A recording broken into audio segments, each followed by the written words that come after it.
So I have recently moved to iOS, but the gateway drug that let me leave my beloved Android and move to iOS was actually the AirPods Pro 3.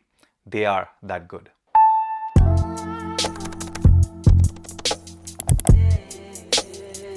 Now, of course, I could use the AirPods Pro 3 with any of my beloved Android phones, but you do kind of get a little diluted version or a diluted experience of using the AirPods Pro 3. A few examples of that are that if you use the AirPods Pro 3 with an iPhone, you can actually summon Siri at any point, and it definitely makes the experience and elevates the experience a little more. I'll give you a classic example. I ride a bike very often, and when I do so, I have one AirPod in my ears in transparency mode because you need to be aware of your surroundings. But if I remember I had to call someone, all I have to do is summon Siri through the AirPods without getting my hands off the bike, without accessing my phone, say call whoever from my contacts list, it will do that. And when I want to hang up that call, I don't have to reach to my AirPods. All I have to do is say, hey, and say, hang up the call. And it will do that in the middle of the call. That kind of vertical integration, unfortunately, does not exist in the Android side of the world. And this is coming from an Android fanboy. Another feature about that vertical integration is nodding for notifications. So when you get a call, Siri says, you've got a call from so and so. Do you want to answer it? You can literally nod no or yes without saying anything if you're in a crowded space, and it will do that. Even if you're wearing one AirPod on the bike, all you have to do is nod, and you can command Siri to do a certain function. Call from Tim Cook. Answer it. I could use AirPods with an Android phone, but I'd miss out on a lot of these things that I use daily.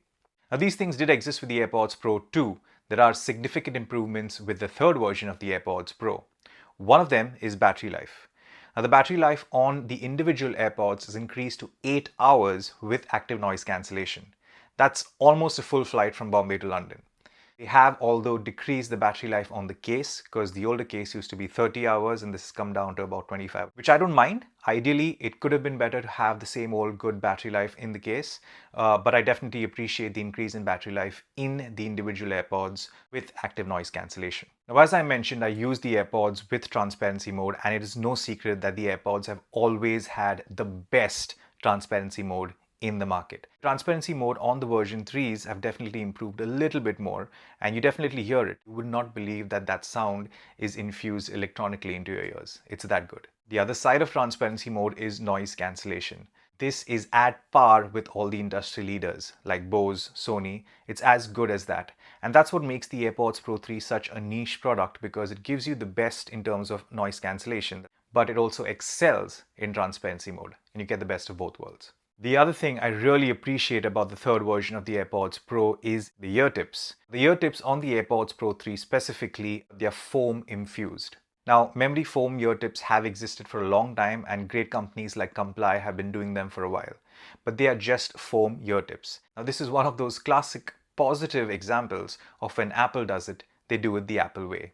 What Apple has done though is infuse foam into silicone tips. So you get the goodness of a good seal of having foam tips, but you also get the goodness of cleaning a silicone tip. Unfortunately, you can't use the same ear tips on the older AirPods because they are a different shape and they're a different mechanism. Classic example of Apple trying to take your money, but that's the world we live in. And lastly, the new AirPods Pro 3 also have a heart rate sensor in the AirPods. Now, at first I thought this was definitely a gimmick, and it still is a gimmick to me. But I do see the target demographic that Apple is aiming towards with this.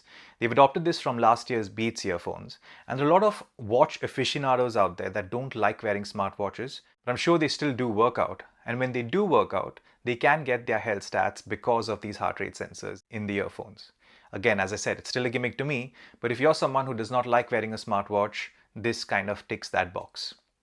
One of the things that I ended up using, which I didn't know I would use because of these heart rate sensors, is the AirPods Pro 3 have a setting to pause media once the heart rate sensor detects that you've gone off to sleep.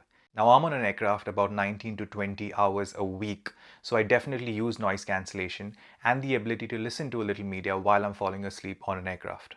And there are many times when I've been woken up by the media that I've been listening to after I've fallen asleep. The ability for the heart rate sensor to detect that you have fallen asleep and then it goes ahead and pauses that media is a godsend, and it has definitely improved my sleep on an aircraft. So if you are in the market for AirPods or are considering them remotely, I would definitely recommend them. And if you're considering whether you should buy the last version, the AirPods Pro 2 or the AirPods Pro 3, I would definitely recommend spending that extra dough and buying the AirPods Pro 3 because it is that much better of a value proposition. I ended up buying the iPhone 16 Plus after the 17s launched, and in good reason. If you'd like to watch that, go ahead and click one of these videos right here. And that's it from me. Stay safe, stay sane, and I'll see you guys in the next one. Cheers.